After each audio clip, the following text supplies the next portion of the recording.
A really good interview question you'll get is, how do you work with difficult team members? Now, I have a really clever way you can answer this if you want to take notes and implement this in your interview process. What you should say is, well, honestly, I don't think there's such a thing as a quote, difficult team member. What we must understand is we are different as people. We have different ways of communicating. We have different ways of working. And so something that I like to do is try to take the time to understand how to best communicate with people, how to best work with them, how to best ask them questions. Once I've figured out that, I have never really seen a situation where I can't work with someone and work with them at a very high level. Look, the reality is this. We've all had some pain in the ass team members. We've always all had some teammates that got on our nerves, that were difficult to work with, that refused to be a part of the team. We've all had that. So let's not sit here and try to come up with some fancy way of not saying the truth, not telling the truth. We've all had it.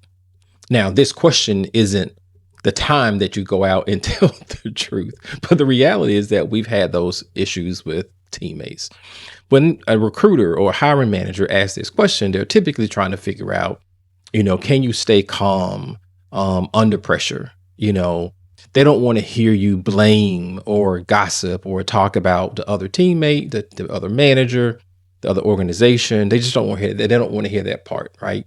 They don't want to hear that you couldn't resolve a conflict. And to be frank with you, they don't necessarily want to hear all the inner details of that conflict. And they want you to focus on the outcomes, right? And not necessarily the personalities. So those are some of the things that recruiters and hiring managers typically look for when they ask that question. But again, the reality is that I know that we've all had them. We've all had these teammates that got on our nerves. But this is not the time to share the truth. I know a lot of times we say in these coaching sessions that you want to be transparent, right? You want to be forthright. You want to share who you are and your true experiences. But this is not one of those times that they want to hear all of the truth. They really want to understand, can you stay true under pressure when asked this question, right? Now, they don't want to hear about complaints. They don't want to hear about the problems that you had with any particular person. And they really don't want to hear about the stories that, that are so difficult. They just don't want to hear about all that stuff. So again, stay positive, stay true, stay composed when you're giving your answers. Now, when you really get specific about the teammate or the team that maybe created some challenges and problems, don't tell them that you just ignore them, because you don't work that way. As a leader, you have to be able to address those problems head on. You have to be able to communicate with those people, even those that's creating some conflict within the organization. So to say you just ignore them immediately, or that you go to HR immediately, that's not the response, right? That is absolutely not the response that they want to hear. Again, they want to hear that you've used communication, that you've worked with those people, that you've partnered with those people, that you were patient with those people, that you focus on the outcomes and the priorities of the project. Those things are what's most important, right?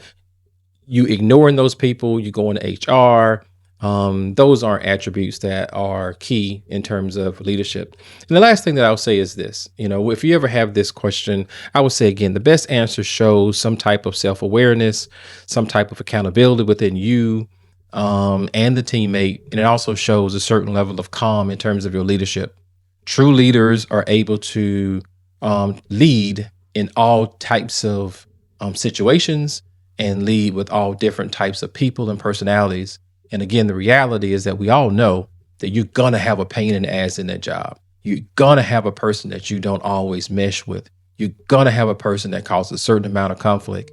And before you get in the leadership role, it's even more problematic, because you don't have the title, right, to lean on and say that I'm the manager, I'm the supervisor. And so you have to do what I say. You have to lead by influence, by talking to those people, by improving your communication skills. So focus on those things and you should be great. Thanks a bunch.